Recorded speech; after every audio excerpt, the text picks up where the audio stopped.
Здравствуйте! На Первом национальном телеканале «Осетия и Рыштон» проект о людях и для людей. Гости эфира – самые разные герои, те, кто оставил свой неизгладимый след в истории, культуре и общественной жизни Осетии. Те, кто составляют ее гордость сейчас и будет прославлять дальше.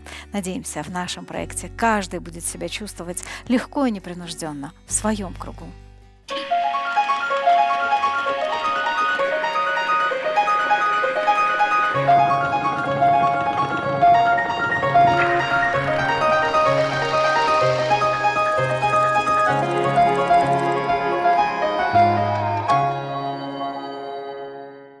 Сегодня у нас особенный повод собраться вместе, чтобы вспомнить дату, которая навсегда вписана золотыми буквами в историю нашей республики. Ровно полвека минуло с исторического дня 31 июля 1976 года. Монреаль, Олимпийские игры. Тогда на ковер вышел наш земляк Сослан Андиев. Он поднялся на высшую ступень пьедестала почета. Это было не просто спортивное достижение, это был прорыв. Сослан Андиев стал первым в Северной Осетии, кто завоевал олимпийское золото. Сегодня, спустя 50 лет, мы с гордостью произносим это имя. Для нас Сослан Андиев навсегда останется не просто легендой спорта, а символом мужества и чести.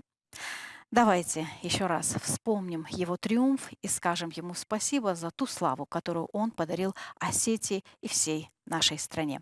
В эфире программа «В своем кругу», и мы говорим о наших героях. Здравствуйте! Спасибо, что пришли сегодня в наш эфир. Но вот мне хочется о биографии поговорить в самом начале. Он родился 21 апреля 1952 года во Владикавказе. И здесь, конечно, давайте расскажем о его отце. К сожалению, я дедушку своего не застал. Более подробную информацию могут друзья моего отца рассказать. Но он был абсолютным чемпионом. Он у нас в то время. Да, плеяда борцовская такая сложилась от деда нашего. Потом после него его сыновья, 3 брата. К сожалению, не довелось мне застать. Сослан потерял отца, когда ему самому было 10 лет.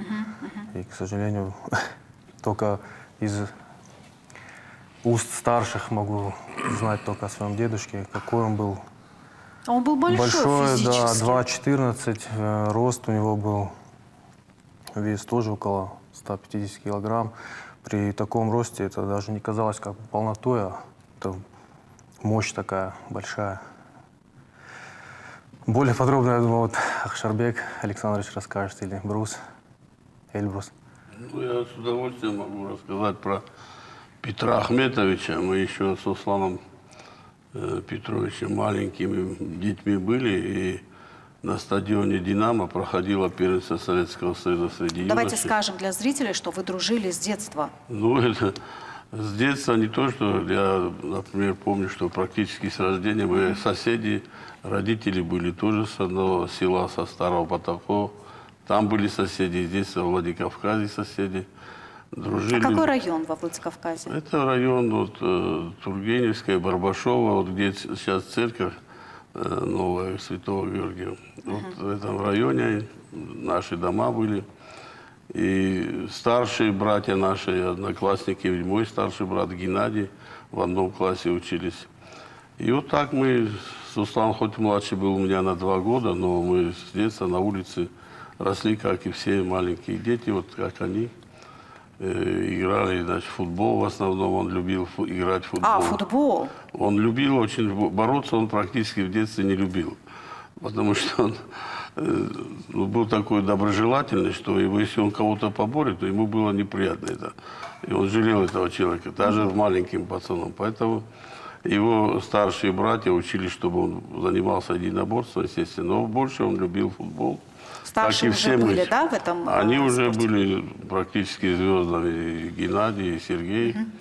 И говоря о Петре Ахметовиче, он, во-первых, был металлург, работал на заводе «Электроцик», где и наши братья работали, и сестра Сослана Петровича. А там он познакомился с супругой своей?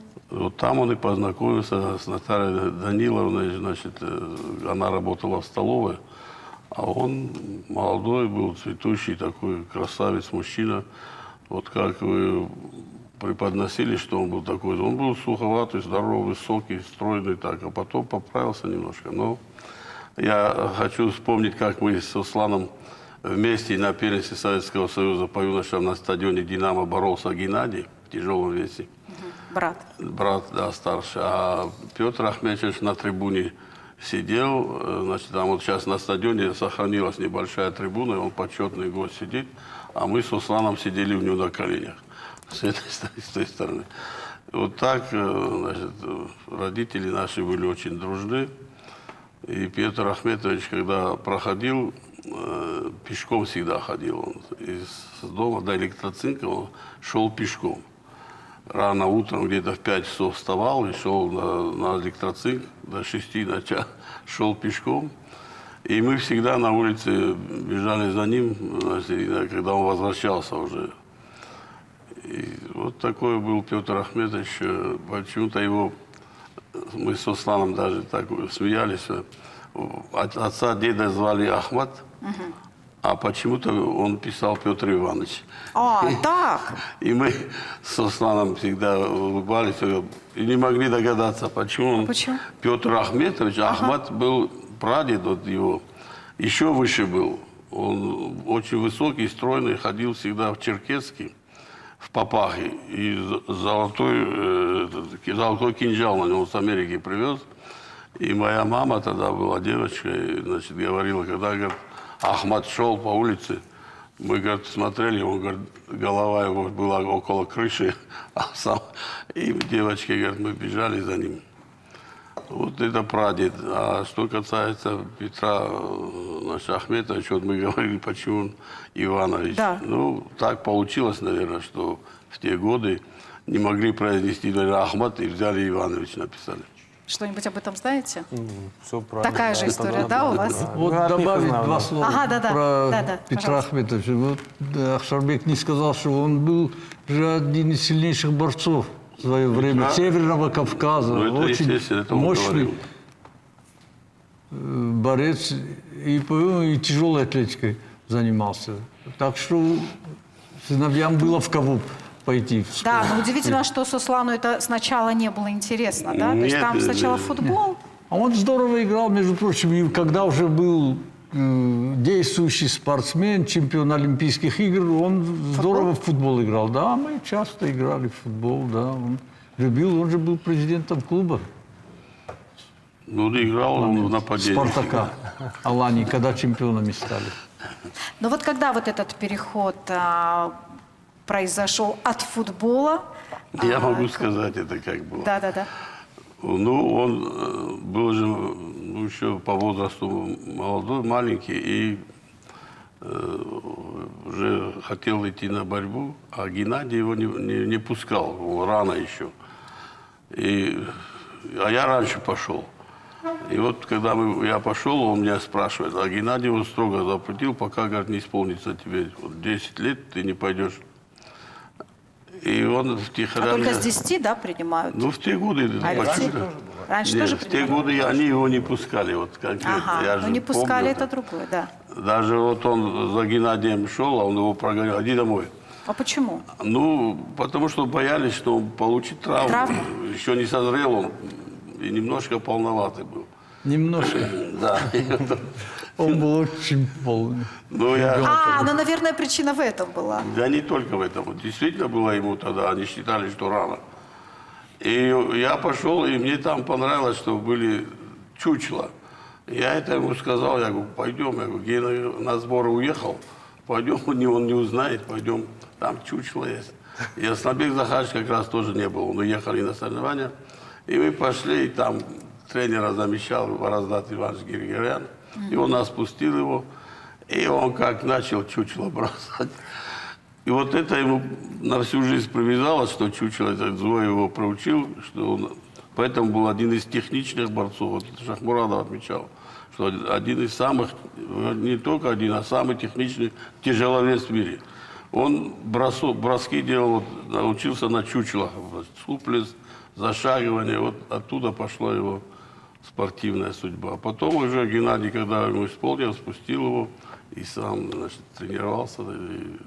Вячеслав, вот про стиль хочется узнать борьбы, о технике. Что особенного было в его стиле? Ну, что особенного было? Он был высокого роста и обычно и очень выносливый был. Наверное, за счет работы, может, природные данные. Но все свои, значит, поединки он выигрывал как бы со стороны, кажется, но легко. Его соперники, он был вообще один из первых, кто был высокий и не похож был на, ну, на борца обычного, да. Были здоровые такие, мускулистые, даже толстые. А он выходил, но это во многих фотографиях это видно. И так непринужденно боролся. Легко. Легко, да. И, ну и, конечно, очень он был, особенно в захвате, был, ну как можно сказать, вот Шарль сказал, бросал, зашагивание делал.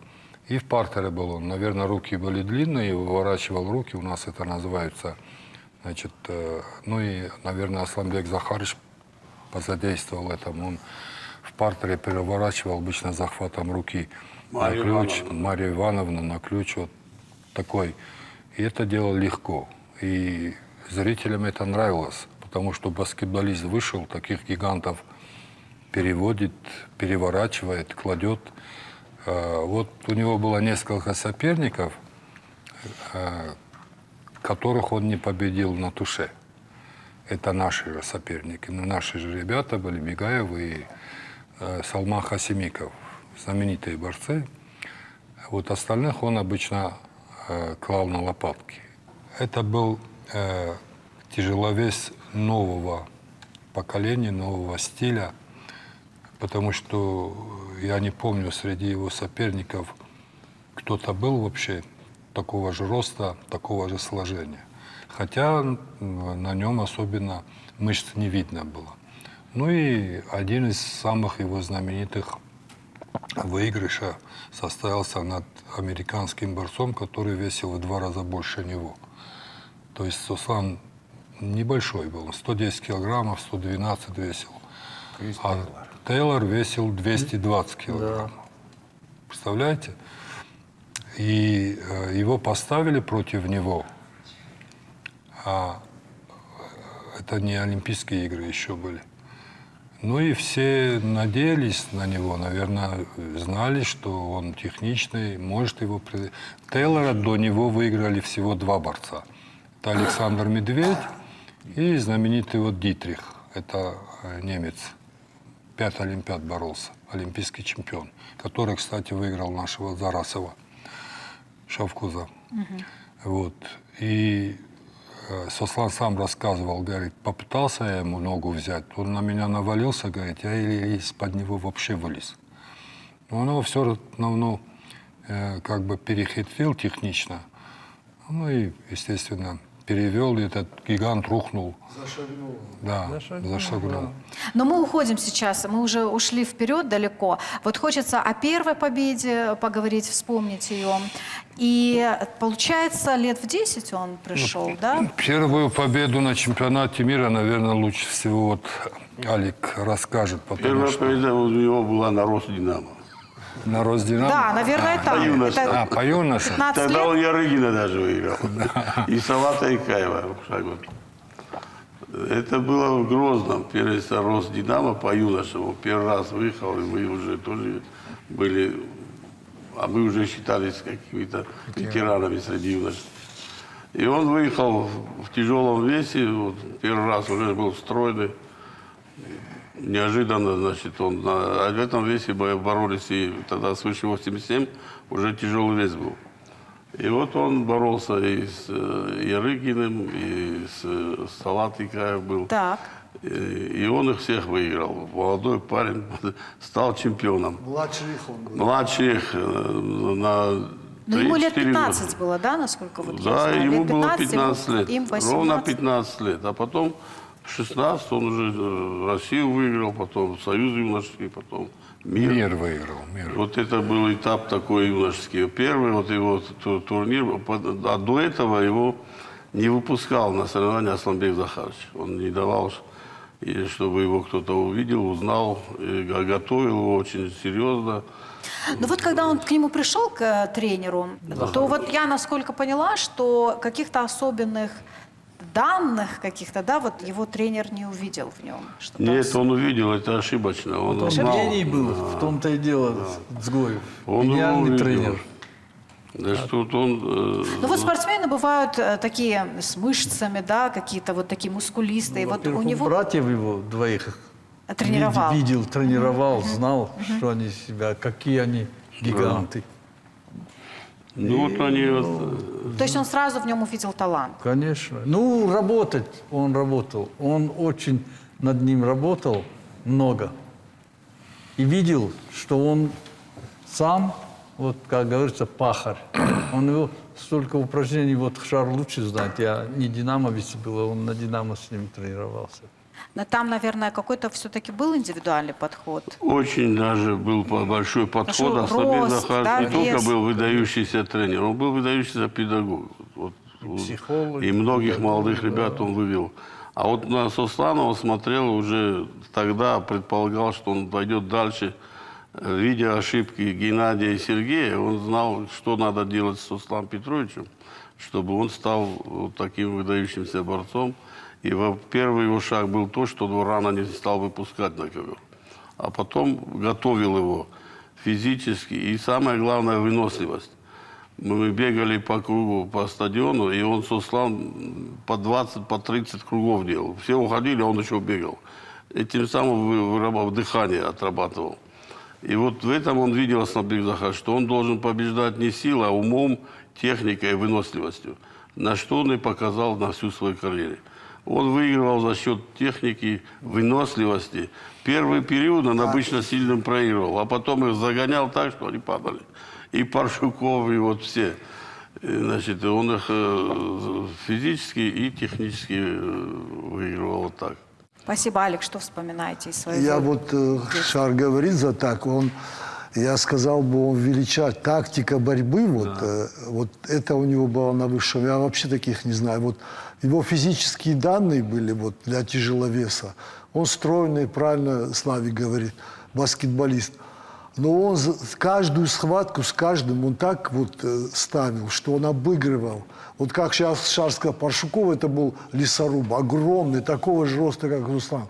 Большая сила. Вот сколько я схваток, это вот, я же говорю, этот весь путь я с ним прошел. Одна и та же картина. Первый период Паршуков, как этот, выиграет у него так. Второй период уже, а Суслан специально, вот, ну, второй период он уже начал дышать, и Суслан раз за ногу сбил, и все. И по одной Паршуков сам уже знал, что так будет. Но Суслан его дергал. И вот этот огромный никогда не мог вот так. Вот он очень грамотный был. Вот каждую схватку он продумывал. С такими борцами, как Салман Хасимиков, Модибадзе. А с Модибадзе это первое вот начало. Ну, я потом расскажу, как начало было вот его, вот как только со сборной начали. Это же был вот, после Медведя решалось, кто же займет его место. Он подарил борцовке Модибадзе. Когда был турнир Медведя в Минске. И вот Медведь подарил свои борцовки Модибадзе. А мы были вот здесь на сборах дома. Продолжателю его. Да, и я как сегодня помню, мы на сборах жили в гостинице «Кавказ» вот здесь. И по радио мы услышали, что вот турнир выиграл Модибадзе и борцовки подарил. А у Суслана вот как бы уже вот на подходе, кто заменит, или он, два человека было в этот момент. Это был 73-й год. И вот сидим в номере, где мы здесь куда-то готовы, и он вот такой, знаешь, как, я говорю, да ты его порвешь, я его, короче, я всегда, когда он боролся, я чуть с ума не сходил, мне как будто, мне легче было выскочить самому бороться. Ну, мы очень... мы вот близкие были. С 72 по 76 год я был в сборной тоже, и мы вот вместе жили, дома вместе, и вот я все время, я весь этот путь прошел с ним до Олимпиады. И я вот потом, я еще вот это скажу, когда Кубок Союза был в этом году. И финале, ну, команда на команду, и он с Модибадзе борется. Как раз эта схватка, Модибадзе в этот год, ему подарили борцовку, он чемпион Европы стал. Вот решалось, кто пойдет на мир. И представляешь, кубок, и с ним, я его как раз секунду, я говорю, порви его. И вот он вот так, я ему вот так бью. Вот я сейчас вспоминаю, мне опять вот это. И я сам обалдел, я уже не мог говорить первые слова. Я смотрю, он его начал в одни ворота. Схватка закончилась 9-0. Мы думали, очко 2 выиграть, да, в тяжелом весе, вот ребята знают, что это. И в одни ворота этот Модибадзе потерялся, 9-0. Я говорю, ты его убьешь, третий период начал. Вот так он выиграл. И этот год, вот он выиграл, и вот уже он первый номер, это вот точно их схватка. И вот тогда он и чемпионат мира в одни ворота. После Медведя, вот чтобы для сравнения, Медведь легендарный, выиграл Олимпиаду, следующий год чемпионат, весь мир приехал. И он их всех, ну, выиграл не так вот как-то, вот так, чуть ли не всех положил. Вот его началось, путь его, 4 года, он пошел до Монреальской Олимпиады. Вот такой был Суслан.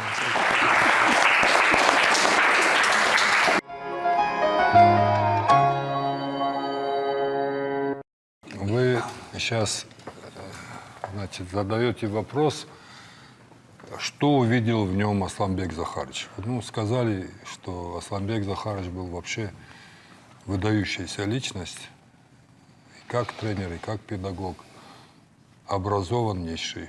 Я других вообще таких тренеров за свою жизнь, я работаю уже 46 лет работаю тренером, я таких не видел. Я с ним много раз был на сборы с Асланбек Захаровичем, он меня приглашал, я был молодой. Я думаю, что кроме физических данных, вот я тоже уже как бы старый тренер, да, и самое главное, надо обращать внимание не на мышцы, не на рост, не на это, а нужно распознать в мальчике интеллект. Вот интеллект у него был на высочайшем уровне, это он всю свою жизнь, потом это все отмечали. И, скорее всего, Асланбек Захарович именно это в нем увидел, потому что, как они говорят, он был толстенький, пухленький, да, вот. И, наверное, он в нем именно это разглядел. Поэтому он за него взялся, я думаю, так. Да, старшие боролись, все, но он был не просто умным, он был мудрым. То есть интеллект на высочайшем уровне у Суслана был. Я это потом и мы работали вместе, я у него работал, я это замечал всегда. И вот присутствующие здесь тоже, кто с ним работал, кто с ним дружил, именно это надо отмечать. Я ни одного олимпийского чемпиона не знаю, который бы не обладал высоким интеллектом. Говорят, вот борцы там сильные, такие-сякие, как говорят, сила есть, ума не надо. Это неправильно. Ни один олимпийский чемпион, мы их встречали много, я много их встречал, сколько лет уже работаю, они все индивидуальны, и все обладают высоким интеллектом. То есть борьба — это не только толкотня, это голова. Математика. Да, Суслан именно был таким. Поэтому легко выиграл.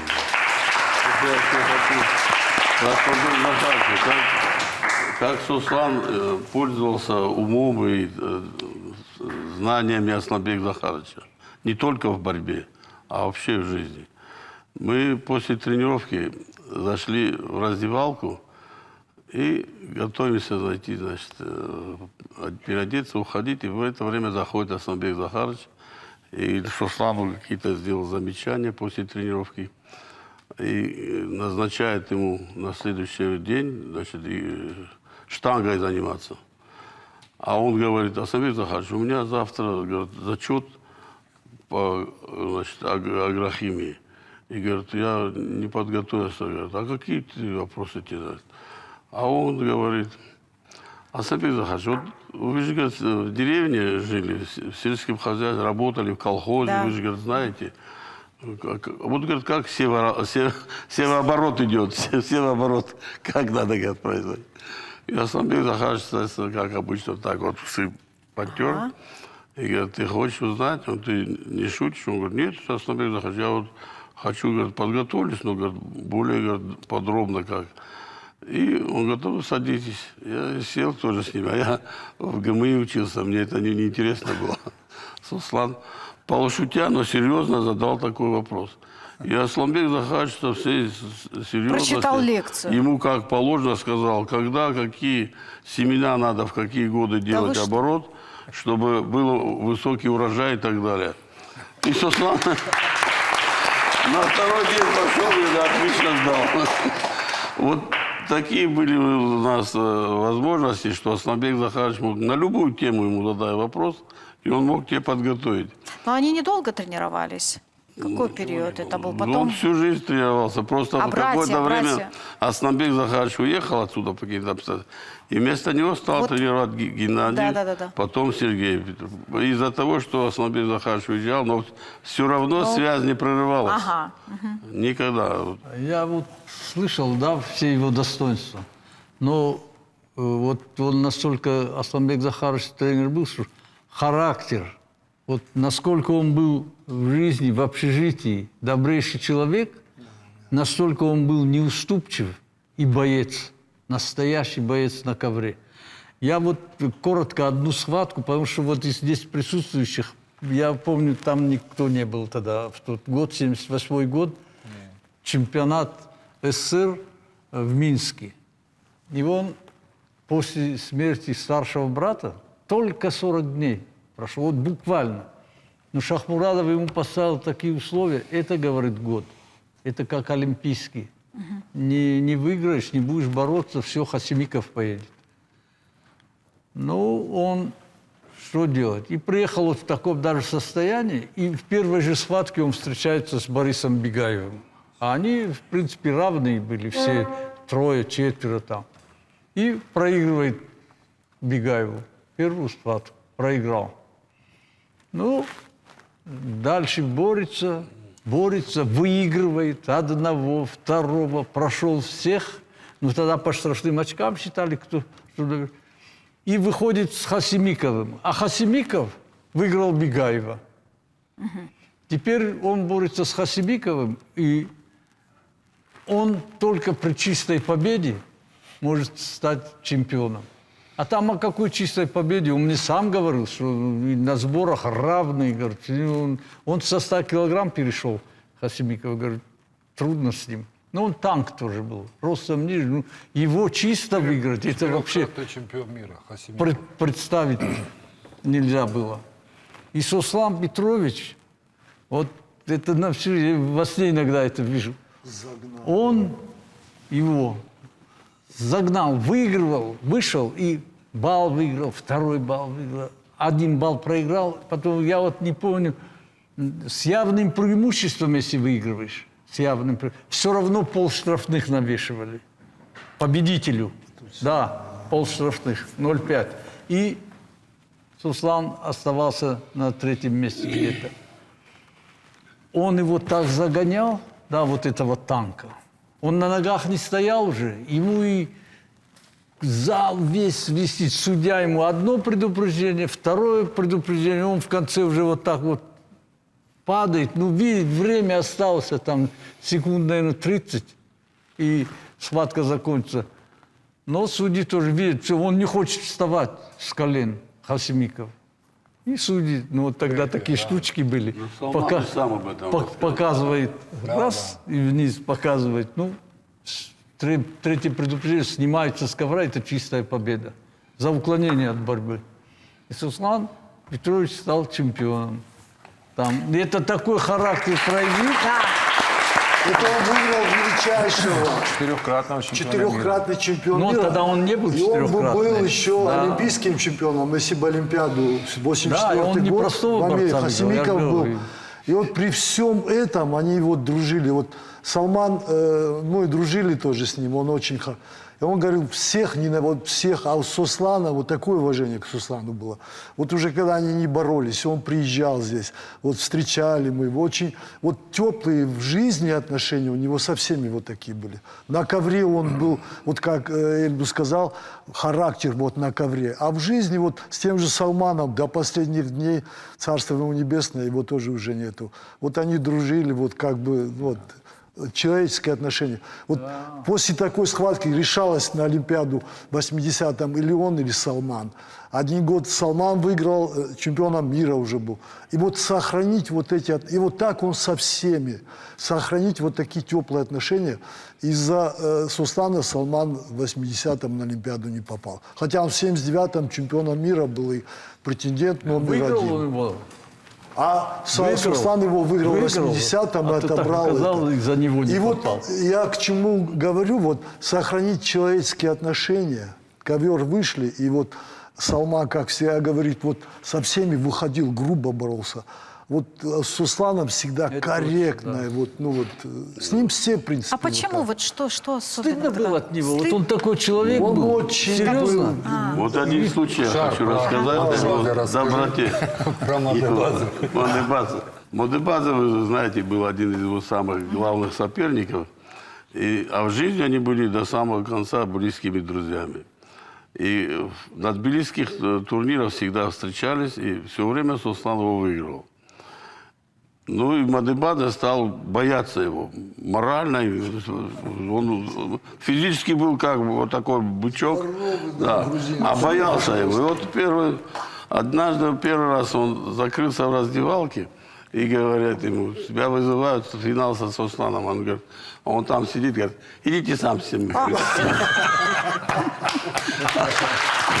А потом в другой раз опять в финал выходят, и его тренера начали на пичкать. Говорят, Сослан Петрович, знаешь, что сказал про тебя на удар? Он говорит, что? Он сказал, я его сейчас так сделал, я его изуродую, я ему такое сделаю, я его калекой сделаю. Это говорят, на это Мадебадзе говорит, да, я ему сейчас покажу. Потом сел на скамью и говорит, нет, Сослан не мог так сказать. Нет, Сослан так не мог сказать. А другой раз его секундируют Сосланом. И в первый период они ему таблетку дали от головной боли какой-то. И говорят, это такое таблетка, ты Вдохновляющая. сейчас его убьешь. И он вышел и начал первый. Действительно выиграл 2 балла Сослана. Потом в перерыве этот болтанул, говорит, видишь, говорит, умеешь, это говорит, простая таблетка была. И проиграл. Слава, что вспоминается? Мы сами бывали там, на турнирах болельщиками, и это все когда рассказывали. Спасибо.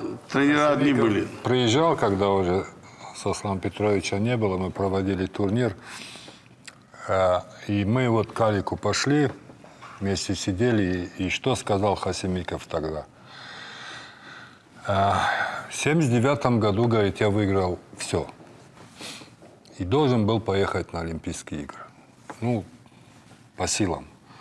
Но, говорит, был Сослан Петрович, с кем надо бороться на чемпионате страны. И он ему проиграл. Хасимиков проиграл. Я, говорит, строил там тактику, такую, сякую, в общем. Ну, проиграл. Но Сослан хорошо подготовился, и я эту встречу просто помню, она у меня перед глазами. Но главное не это. И, говорит, я на любого соперника мог бы, говорит, разозлиться. Я его когда-то спрашивал, Салмана, я говорю, почему ты всегда на сборах был такой угрюмый, злой, ни с кем не разговаривал? Сейчас-то он уже был нормальный, так доброжелательный. Он говорит, вот, говорит, я, говорит, себя заставлял разозлиться на него после схватки. И, говорит, не мог. Вот настолько, говорит, он был профессионал, он режимщик был, хороший друг. В общем, все качества, говорит, его, да. И, говорит, я сам себя заставлял на него разозлиться. Вот у Алика мы сидели, он говорит, не мог. Вот такое отношение к нему было. И не только, наверное, Хасимика. Это был его соперник, который лишил его Олимпийских игр. Но соперники не боялись его? Или все-таки... Что такое? Вот Мадебадзе боялся. Да. Вот боялись страшно. Вот Паршуков такой. Да-да. Вот это был лесоруб. Вот я сам был там свидетелем. Паршуков, вот я с ним иду, с Паршуковым, я завтра со Слоном должен бороться. И он идет, и говорит, а завтра должен... Забыл про меня, что я с Услана друг. И говорит, я его завтра так сделал, когда в Красноярске. Потом на меня посмотрел и говорит, ты же его друг, пожалуйста. Как рвануло-то. Спасибо. Суслан, присоединяйтесь. Ну, на самом деле очень приятно слышать вот рассказы друзей детства и те жизненные ситуации, которые были. Мы тоже, конечно, жили, всегда равнялись на Суслана Петровича. И еще вдвойне приятно, когда это рассказывают друзья детства, да, потому что многие эти события мы не знали. Но мы не должны и не можем, в принципе, переоценить, да, вот это величайшее событие, 50 лет первой золотой олимпийской медали в истории нашей Осетии, как южной, так же и северной, потому что до этого тоже много было талантливых борцов, которые пытались и уже практически были на Олимпе, да, занимали вторые, серебряные, бронзовые медали, да, первый был Суслан Петрович. И вот вы же сами слышите, в принципе, то детство, которое он провел, вот те знаки, которые были так свыше. Да, наверное, вот все делалось для того, чтобы Суслан, как, наверное, Юрий Гагарин, вот с его первым полетом в космос, он открыл дорогу для многих наших последующих поколений, потому что ни одной Олимпиады не было после 1976 года, чтобы в Осетию не приезжала золотая олимпийская медаль. Иногда было даже в 2004 году 4 золотые олимпийские медали. И Суслан Петрович огромный вклад в это внес не только своим примером, потому что он показал всем, те, которые даже сомневались тогда, дети, что этот Олимп возможно покорить. Да, и вот он это им показал, потому что, еще раз говорю, физических, может, таких незаурядных у него не было, да, вот чисто фактурный, чтобы был. Он был без, так особо мышц особо не было, но именно, да, своей головой, своим характером, трудолюбием он именно показал, что можно добиваться вот этих самых таких высот. И для нас, естественно, тех последующих поколений, мы все хотели быть похожи на Суслана Петровича Андиева. Мы не знали его как человека, да, но мы знали, что есть пример в спорте, и что мы можем точно так же по его дороге пройти. Кому-то это удалось, кому-то нет, но я уверяю вас, что все поколения, которые олимпийскими чемпионами становились, они всегда вспоминают Суслана Петровича, потому что он был первый.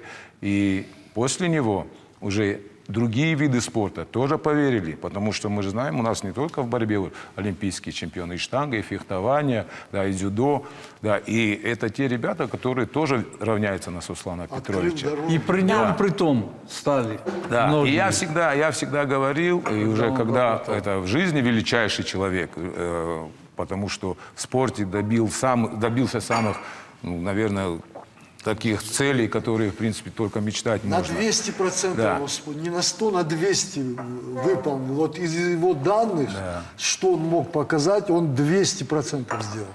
Высший, не знаю, в спорте это Некуда. вот с его... Бывает, вот, не знаю, одаренный, вот такой, что вот, допустим, Фадзаев, самый яркий в мире бой, он яркий. А вот Суслан своей головой, своей этой, он вот... И своей Допустим, добротой тоже. Махар как Хадарцев, да? Таймазов, это трудолюбие огромное, тоже красавчики, они своим трудолюбием. А Суслан именно вот как-то интеллект, Интеллектом тоже. вот голова, характер, вот это такой вот интеллигентный борец или как вы вот. Обыгрывал Можно так, сказать, что он был душевным. обыгрывал так, что даже не обижались соперники. Это как бы получается... Даже соперники не обижались, настолько вот интеллект был на высшем уровне. Здесь, да, еще самое главное, я думаю, то, что хотел бы отметить, и чтобы особенно вот молодежь, подрастающее поколение понимали, что, спортивный век, конечно, он короткий, и те результаты, ту работу, которую мы должны провести, и сделать условия, создать для тех ребят, которые сегодня идут по этой дороге, это не просто как бы спортивная жизнь, это еще воспитание. именно людей. И Сослан Петрович был величайший человек, потому что после завершения своей спортивной карьеры, где бы он с кем ни знакомился, не соприкасался, да, любой человек, хотя бы 5 минут, который с ним пообщался, да, у него формировалось мнение о величайшем человеке, потому что вот у него была вот эта душевная доброта, отношения, такая любовь, которую там именно, особенно подрастающему поколению, детям, которые внимание он уделял. Потому что я помню вот эти: тезка, иди сюда, там прижмет, я вот сюда ему куда-то упираюсь. Ну, это уже такая мотивация для детей. И, естественно, я хотел еще этот момент рассказать. В работе тоже, когда Да, вам же удалось Да. поработать тоже под Мы в его спорте, руководством. когда я был молодым спортсменом, тоже, естественно, он был председатель тогда спорткомитета. Да, и мне посчастливилось тоже быть спортсменом, потому что я тоже на него равнялся. Я же говорю, я видел вот эту цель, и я хотел достичь ее. У меня и фотографии вырезали, там газетные какие-то, там все. Ну, мы жили этим, на самом деле. А когда уже я в жизни познакомился с ним, ну, я за спорт уже забыл, потому что я видел человека величайшего, и это, который человек делал, создавал вокруг себя такую обстановку и атмосферу, да, окружающим, что они забывали обо всем. Вот такая энергетика от него исходила. Дипломат Да, величайший. и, ну, случай такой я расскажу тогда, вот в парламенте тоже это было. У нас совет парламента идет. Ну, совет парламента, это председатель тогда Лариса Батырбек-Хабицева у нас была. И когда мы выносим законопроекты на заседание парламента, я по своему комитету, у меня какой-то вопрос был, который выносили, а я, Петрович впереди меня сидел, естественно, когда мне что-то нужно было, я прятался за него вот так, да, и начинал с кем-то говорить. И до меня, в общем, очередь, когда дошла, и Хабицева там, ну, идет, говорит, законопроект. А я же не слышал, что он говорит. Я так, идет. А она говорит: а кто идет? Я говорю: ну, он идет. Я говорю: Петрович как начал смеяться. Он как начал смеяться. Ну, вот этим он разрядил обстановку, я к тому говорю, разрядил обстановку, снял с меня вот этот такой напряг тогда, такой, как бы, ну, это первые шаги, которые делали тогда. Ну, я к тому, что и везде, и мне посчастливилось тоже, и в рабочих командировках с ним быть. И, ну, естественно, куда бы мы ни приезжали, Сослан Петрович был всегда не просто центром внимания, да, люди вокруг него всегда собирались. Всегда собирались, и вопросы. И он никогда никому вообще даже грубого слова не сказал, не показывал своей какой-то там, что я устал, оставьте меня в покое. Ну, как капризные многие бывают. Никогда в жизни он такого не показал. Особенно таким простым людям, которые на улице просто даже подходили к нему и хотели познакомиться, автограф взять. Да, вот это я видел, на моих глазах все это проходило. Память, которая сегодня, вот даже мы сейчас вспоминаем об этом, это же не просто так. И сколько бы лет, я думаю, не прошло, он все равно будет именно как первый и величайший. Да, спасибо. Да. Да, вот вы сказали, что он открыл дорогу многим молодым людям, многим поколениям. Есть и детская спортивная школа Олимпийского резерва. Наша школа живет прекрасно, потому что нас такой замечательный министр всегда поддерживает, помогает. И он борец главный. Вячеслав Владимирович один из величайших тренеров, я бы сказал, потому что он всегда скромничает, Владимирович, потому что он сейчас рассказывал Асланбеке Захаровиче такие приятные, теплые слова. И, честно, вот я сидел, слушал, и у меня были ассоциации такие, что он один из таких же, как Асланбек Захарович, вот то, что он рассказывал. Можно, извиняюсь, добавлю, вот пока я за Славика скажу. Был момент, когда он вольную борьбу удержал. Вот если бы не Славик, да, 90-е годы, когда борцы многие известные, все, кто-то в бизнес, кто-то в политику, кто-то. Славик буквально удержал, он был главный тренер республики. Кто был министром? Председателем кто был тогда? Председатель? Сослан Петрович. Сослан Петрович был председателем. Ну, борьбу пацанов, он вот так пацанов, как Асланбек Захарович работал. Вот я всегда его сравнивал с Асланбек Захаровичем. Славик вот так жил этим, в этом зале, вокруг него. И живет столько, сегодня. и живет. Спасибо. И сколько ребят он подготовил. Вот спасибо, что ты, вот смотри, он один из величайших тренеров в Осетии, кого я знаю, потому что вот он этим жил, живет и удержал в те годы 90-е. Сослан, конечно, все это создавал, а пацанов удержать, чтобы они не пошли ни бандитами, не стали ни этими. Вот сидит живой тоже легенда. Спасибо. Спасибо вам. Вот поколение.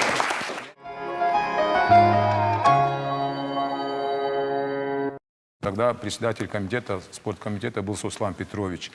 И, мы знаем все эти уже развал Союза, естественно, там условий, которые не было финансирования, практически вообще не было финансирования спорта. Зарплату 8 Да. месяцев не Да, и получали. Сослан Петрович, конечно, своим авторитетом, организовал, представляете, сборы организовать. Это сейчас у нас есть финансирование, все, и 3 сбора проходят, все, что необходимо, все эти запланированные мероприятия. А тогда не было денег.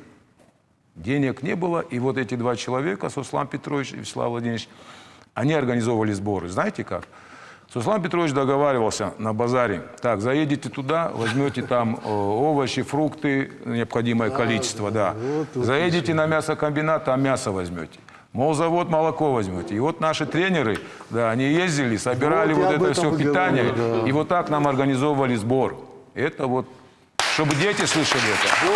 Я бы там еще дополнил, когда у нас у Сослана Петровича же друзей много было, и он, естественно, им оповещал, что вот приедет рэкетер, Багаев Славик, надо ему капусту дать, картошку дать. Ну и, конечно, большую помощь нам оказывал тогда Руслан Геоев, он у нас председателем был. Нет, председатель. Уже, он президентом уже был, да. Они были друзья с Сосланом Петровичем. И вот они вместе нас, в общем, как сказать, поддерживали. И, естественно, мы ходили и к Эльбрусу Икаеву, и Лакуеву Славику ходили. Кто где работал. И ходили мы в совхозы, в колхозы. Значит, у кого что было брали, выезжали, сами организовывали.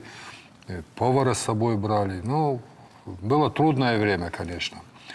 Но я бы хотел, вот мы по работе же говорим, я же работал при нем. Был такой момент, очередной раз у меня была проблема финансирования. Я сидел и ждал, когда мне в бухгалтерии выдадут деньги.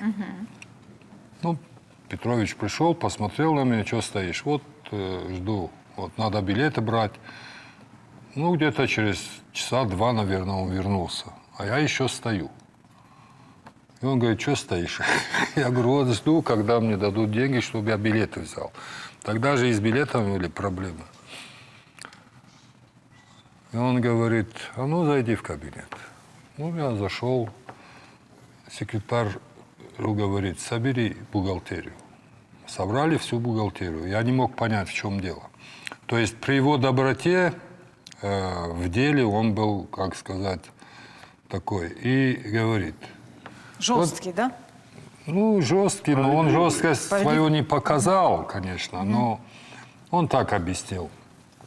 Понимаете, говорит, вот, господа бухгалтера, вот, говорит, мы здесь работаем для чего? Там молчат, понимают, что там, говорит. Я вас прошу, говорит, вот если, говорит, Славика со своими спортсменами не будет, и не будет других спортсменов, вы, говорит, останетесь без работы. Вы обслуживаете спортсменов. Не они для вас, а вы для них. Я, говорит, вас прошу, вот это, говорит, никогда не забывайте. К сожалению, вот так. Выдали тебе деньги в тот раз? Выдали. Выдали, я поэтому. А теперь немножко вот как бы о его качествах мы много говорили, но я хочу сказать, мы же рассказываем о его бытовой жизни тоже, да? Вот, друзья знают, я тоже знаю. Сослан Петрович очень вкусно готовил помидоры. Сейчас, Георгий, к вам плавно мы переходим. Красные. Не такие вот, а которые... Он сам ходил на базар, потому что я с ним один раз был. Консервировал их? Это соленые помидоры? Бочковые. Малосольные. Он их сам выбирал, отбирал. Все знали на базаре. Он пришел, да. Красные большие помидоры.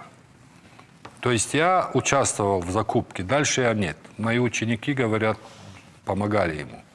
Но я почему говорю, он очень вкусно готовил, именно помидоры. Прошел очередной турнир в его честь. И где он жил, там Хазар есть. Ну, мы все знаем, что такое Хазар, да? И он всех гостей туда пригласил, не в ресторан, никуда, именно туда. Ну, я задержался, пришел, и мы с Хасаном Апаевым хотели прийти, просто показаться, что мы там, и уйти. И он это заметил. Там хорошая была всегда посиделовка, вспоминали, пели песни. Ну, в общем, в Хазаре все там кучеряво было. И он заметил, что мы хотим уйти. И он вот такую тарелку свою принес с этими помидорами. Говорит, пока вот это не съедите, а мы никогда не пробовали. Говорит, вы не уйдете. Когда мы это съели, Хасан говорит, мы, наверное, никуда не пойдем. Такие они вкусные были. И еще один момент. В 2008 году мы первый раз в Осетии проводили Кубок мира. И к нам проверять, готовы мы ли к проведению Кубка мира, это большие соревнования. Приехал Ценценов, сейчас его уже нету, к сожалению, но такой хороший, такой пожилой человек. И тогда министром был Рустем Келексаев. И он организовал, ну вот, он все проверил, мы ходили, смотрели, манеж готов, не готов, зрители, ну, в общем, он плюс нам поставил, нам не говорил. Но Суслан Петрович тогда не был министром, у него свои дела были. Но, естественно, Рустем пригласил его тоже. И Ценценов сдал. Болгарин, он был руководителем Европейской ассоциации борьбы. Мы пришли, Суслана Петровича нету, сидим, и Ценценов говорит, пока Суслана не будет, я за стол не сяду. И мы ждали где-то около часа. Ну, ходили, разговаривали, что там. Рустем заказал хорошую музыку, скрипку. В общем, такая обстановка была хорошая. И тут приезжает Суслан, вот такая большая, как это сказать? Чаша большая, с помидорами вот этими, красными. И прям на стол положил. Обнялись они с Ценценовым, они друг друга знали, хорошо. Ну, кто Суслана не знал? И Суслан говорит, это, говорит, я сам готовил, говорит. Попробуйте. Он посмотрел, ну, помидоры. Взял, откусил, у него глаза на лоб вылезли. Говорит, как вкусно. Он болгарин говорил на русском. Слушайте. Когда он улетал, ему положили... С собой. С собой ему положили. Он говорит, я без них не уеду. Настолько вкусно он это готовил. Ну, в Хазаре все знают, Георгий тоже Давайте, знает. Георгий, рассказывайте, что за рецепт? А вообще есть этот рецепт? Ну, там не только рецепт, там душа должна быть. Там я тоже могу. Он выбирал штучно, бурил и резал чеснок в каждый помидор. Георгий сам мастак. Да? Умеет готовить неплохо. Папа Кто научил. не пригласил? Все впереди. У нас постоянно, мы мелкими были, там лет по 13-12. И дети во дворе, лето все играли. Не лето, уже осень, когда время засолки. В такой футбольной форме. Я тоже сначала футболом увлекался, и тоже только выбегаешь к детям, к друзьям своим в футбол играть. И он так с мужиками, вот все знают, он так во дворе сидел после работы и так свистел. А я уже слышал, да. Я думал, блин, что сейчас опять будет, да. И он так мне говорит, иди сюда. Я говорю, что? И он тогда вот с базара приезжал, банановые такие коробки, ну, штук 10, наверное. Это... У нас были в гараже 2 200-литровые бочки, и вот их мы постоянно заполняли, вот засолку делали. И там все участвовали, соседи, друзья, вон там, ты моешь Но это, только ты моешь помидоры, это, да? соседки дают, да, ты чеснок чистишь. Весь двор их. А я вот тоже намывал, и он мне говорил, как что укладывать, куда, какая последовательность, слои. Потом вот у него была своя пропорция, там, соль, вода. И вот это Вы все это знаете, и вы продолжаете? Есть у да, вас ну дома пока я делаете? не могу его, да, никому сказать. Не можете Ну да, мы поделиться. пробуем, да, что-то новое Он пытаемся, так же делаем. может все делать, как и его отец. Он все Да. перенял. Один раз меня даже заставили. У нас во дворе виноградник растет, и постоянно виноград собирали осенью. И я вот, как Челентано, мне лет 13 было, я ногами давил этот виноград, они пробовали с соседями вино сделать. Но вы увлекались больше танцами, насколько вот мне известно. Ну, Почему Футбол, потом танцы не, были. Нет? Нет? Меня как бы не заставляли, именно ты будешь борцом, на Да. борьбу пойдешь. Меня просто плавно подводили к борьбе. Так. Ты пойдешь сначала туда. Я сначала ходил на гимнастику, года 3 ходил. Параллельно уже на танцы пошел, маленький джигит. И достаточно долго там протанцевал, около 10 лет. После гимнастики меня папа отдал на футбол. Мне футбол тоже нравился. Я мечтал на воротах стоять, вратарем быть при своей же комплекции. И потом вот уже 14 лет и меня привели на борьбу к моему тренеру Савелию Моисеевичу Бязарову. И, наверное, первый год, наверное, как-то заставляли. Ну, ребенку что еще надо? Он не хочет никуда ходить. Меня просто привозили, там папа приводил, мы рядом жили на «Динамо», приводил. А потом уже я сам ходил, мне самой сам вид Но спорта папа давал нравился. какие-то советы, какие-то вот Конечно. мастер-классы лично для Ну, вас? мастер-класса прям нет. Он в этом тоже профессор был, этого вида спорта, что он, когда надо, он мне, конечно, какие-то советы давал, но он... Самый он главный сам, совет, вот самый главный. Я могу сказать это. А пусть Самый главный совет в спорте, в который он борьбе. вам давал. Вы знаете... Он мне сказал один раз, у меня были первые мои в жизни соревнования, только вот я там детские мои, и он мне сказал, что запомни, у тебя, говорит, то, что, говорит, на тренировках не получается, у тебя, говорит, может с легкостью получиться на соревнованиях. То есть какой-то бросок, там, прием, который ты можешь оттачивать, и он может у тебя не получаться на соревнованиях. Потому что на соревнованиях бывает другая атмосфера, и вот он говорит, у тебя может легко получиться. Вот. Это один из первых таких советов, когда только первые мои соревнования были. А так, наверное, просто вот бывает такой страх спортсмена соревновательный. Он может нас на тренировках всех выигрывать, вообще вот никого не чувствовать. Вот. А он выходит на соревнования и может сразу в первый проиграть. Да, и вот как-то он мне, да, и вот такое напутствие было, чтобы я не боялся ничего. Помогло? Конечно. Это и в Помогало. жизни помогает. Спасибо. Представьте, в Осетии чемпион мира по прыжкам в высоту, Воронин. Это все благодаря Суслану Петровичу. Он ни одну школу не закрыл, детскую, юношескую школу. Вот в те годы, про которые рассказывал Вячеслав, а вот это какое достоинство и уважение. Он не только вот борьбу, вот руководитель настоящий.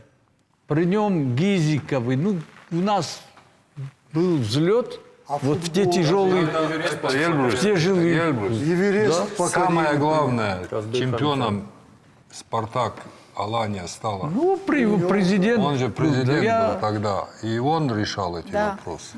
Вот это... Слава можно было. Ногой открывал в Москве двери. Самый сильный дипломат это Суслан был. Его можно было в клетку к тигру Ему отказывать закинуть, он не бы с ним умели. договорился. Вот настолько он был тончайший, честно. Вот он с кем, вот с любым, он должен был стать, не знаю, великим дипломатом, если бы он вот занялся этой карьерой. Потому что я с любым человеком, он настолько вот мог договориться, решить любого. Поэтому и в футболе, и в легкой, сколько все виды спорта он вот так вот У поддерживает. нас массовый был Ну вообще и расцвет. хорошо, что сегодня есть у нас школа, где дети растут на таких именах и продолжают, по сути, и дело Суслана Петровича. У нас очень много детей сейчас. Вы до этого спрашивали, со скольки гайд сейчас. Да-да. Раньше у нас, буквально года 2 тому назад, с 10 принимали. Ну, федеральные стандарты такие были. Сейчас они их опустили до 7 лет. И с 7 лет мы, естественно, берем. И у нас... Популярность не уходит? Нет, наоборот. Наоборот? Да, наоборот возрастает, потому что у нас сейчас в школе около 2000 детей. Да, ну, это, конечно, все вместе взятые со взрослыми, но большинство у нас дети, и у нас вот в школе Андиева у нас большой портрет, где написана легенда Суслан Петрович Андиев. Поэтому на самом деле он был легендой, и в школе мы проводим очень много Турниры бывают. турниров, да, проводим очень много для детей, школьные турниры. И когда я приступил, ну, директором школы, когда меня назначили, и как раз 21 апреля подходило, а меня назначили в феврале, в начале февраля. И я думал, ну, да, у нас есть взрослый турнир имени Суслана Петровича Андиева. И думаю, что его день рождения как бы, ну, не проходило как-то мимо, ну, как приурочить к этому, да, ну, чтобы бесследно как-то. И хотел вот как раз для подрастающего поколения, для детей сделать турнир такой, ну, командный, потому что детей это очень сильно объединяет. Между прочим, вот в этом году, который турнир был, вот сидят чемпионы, как раз они выиграли. Так, а которые? Где они у нас? Ну, Поднимите руку. О! Да, и каждый год стараемся вот приурочить его день рождения, турнир вот командный, чтобы детей объединять, чтобы они за друг друга болели, потому что даже на медалях мы делаем Суслана Петровича фотографию, и, естественно, это они с гордостью вешают на шею, и потом с гордостью это, ну, смотрят, равняются. Хотят стать, естественно, такими же величайшими, как Суслан Петрович Андиев. Всегда мы акцент делаем на развитии детско-юношеского спорта, потому что это вот именно тот фундамент, который мы должны заложить их вот, сознание, понимание того, что их завтрашний день – это они. Да, и школа, которая сегодня, ну, я думаю, одна из самых многочисленных даже среди других школ, которые, других видов спорта. И вольная борьба, как и футбол, всегда у нас традиции были, есть и будут. И просто бывают вот эти моменты, когда переходные, естественно, там пока подрастает молодежь, но результаты чемпионов у нас всегда будут, потому что, я говорю, яркие примеры старших, Мы которые народ передаются. такой. Да. И Да? нам, в принципе, это ну, невозможно как бы испортить, потому что, вот вы сами слышите, и старшее поколение, которое воспоминали, как будто они рассказывают сегодняшний день вот в общении вот этих ребят, наверное, да, потому что я вижу всегда те глаза, азарт, который у них бывает во время схваток. И это говорит то, что у нас достойное будущее растет. Спасибо. Добавить одну важную деталь. Вот когда работал Суслан Петрович в парламенте, была программа партии «Единая Россия» развития массовых видов спорта, и давали регионов инвестиции для того, чтобы построить какие-то спортивные сооружения. И вот работая в Минстрое, я с ним общаюсь, и он говорит, я ему говорю, давай, там была возможность или надувные вот эти сооружения с куполами, или ледовая арена, или борцовская зал, или легкоатлетический манеж. А он же такой человек был, вот когда работал министром, он больше не только борьбе увлекал, а чтобы его не ревновали другие виды спорта. Он очень много уделял внимания игровым видам спорта и другим всем. Чтобы на него не говорили, что он борец и тянет в свою сторону. И здесь тоже он такую роль сыграл. Говорит, если я сейчас решался вопрос, вот этот, какой вид спорта, чтобы нам дали такие готовые сооружения, мы должны были их построить. Я ему говорю вначале, давай футбольное поле. Он говорит, он думал всю ночь в Москве и говорит, наверное, надо зимние виды спорта развивать. Давай-ка мы возьмем ледовую арену. Построить? Я говорю, какую построим? Мы все деньги построим. И он пробил этот проект, значит, через партию «Единая Россия» шли эти инвестиции. И вы видите теперь, какой результат он оставил для Осетии. Ледовая арена появилась, хоккей, фигурное катание. Фигурное катание, да. Сейчас наши молодые ребята проходят обкатку, хоккеисты могут стать выдающимися. Во многих клубах российских хоккейных.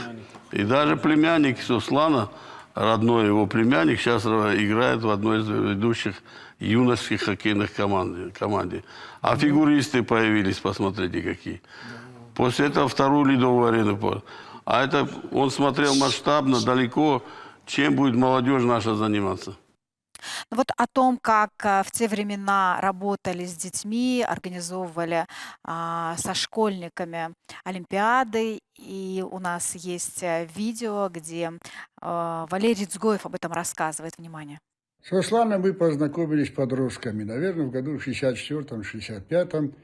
Эту дружбу пронесли до последних дней.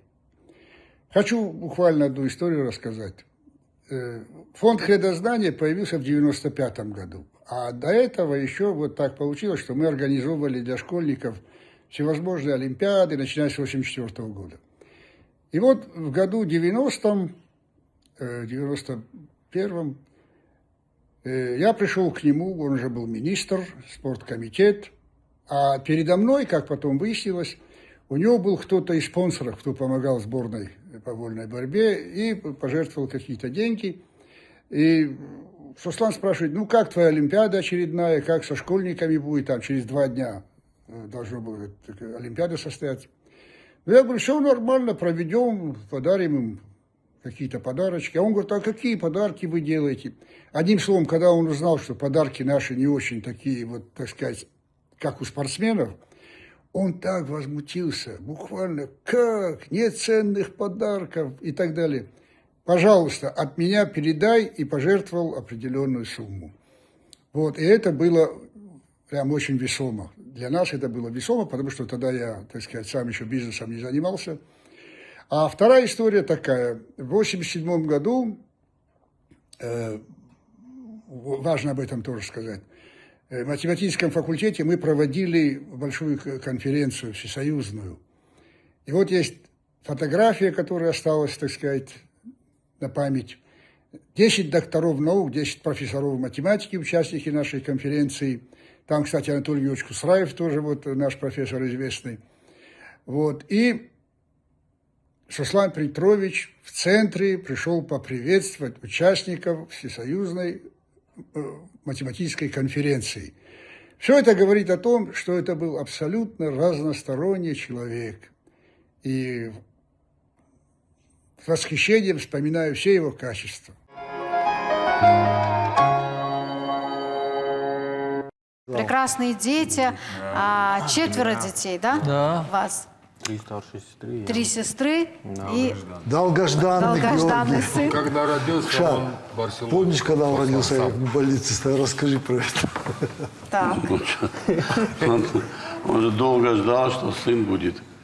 И в этот момент у него, а супруга его моей двоюродной сестры дочь, родственники. И Лина попала в больницу, и у нее в этот момент почему-то машины не было. А мы недалеко жили. И вот он ночью пришел, стучит, мне, говорит, открой дверь. Я открыл, говорит, Лина в больнице, дай машину, мне надо поехать туда. Сел, поехал туда, и в это время родился вот этот парень. И он оттуда такой радостный. Мне позвонил 2 часа ночи, я приехал, мы стояли с ним, с Шаром в коридоре и ждали. Вот в этот момент он звонит. Счастливый был. Да, о чем очень ты? долгожданный Мы столько сын. его ждали, что... Когда Лика родилась, 3-я девочка, ему нагадали, с Москвы приехал парень осетин, экстрасенс. Так. Его здесь везде возили, там, ну, он такой. И ему, говорит, мальчик будет. 3-й мальчик, да? 3-й, когда Лика. И раз когда. Я, правда, в этот вечер там не Я был. там был. Шар там был. И Лина рассказывает, мама. Боялись говорить, вообще не звонили. Это ему. уже мама Георгия рассказывает. Все говорят, иди скажи ему, что опять девочка. Все, нет. А Им сказала, говорили, Оля уборщицу, сказала. которая убирала. И она вышла, говорит, вот так встала. Сослан, извини, мы сделали все, что могли. Вот так. Это когда Лика родилась. А потом он ее называл, вот его старшую сестру Лина, Лига ее тоже зовут. Он ее одевал в брюки, и все, и говорит, это Где мой сын? Сосик. Она приезжает, нас обслуживает на даче. И говорит, Лика, ты кто сегодня? Говорит, я Сосик. Другой день Где мой сын? Я платье здесь. одевает, платье. Говорит, а ты сегодня? Я сегодня Лика. Самое великое его достижение, что он таких детей воспитал. Да, правда. все И дети. внуков сколько? Внук вот пока 8. О, Пока 8. Главный один внук. Сослан. Да. Контрольный пакет у Сослана. спасибо большое, что вместе с вами мы прожили вот этот вечер памяти. 50 лет – огромный срок для нас, но победа Сослана Андиева всегда будет сегодняшним днем. Пока мы помним, пока мы вместе, наша Осетия сильна и едина. Спасибо вам большое. Спасибо. Спасибо.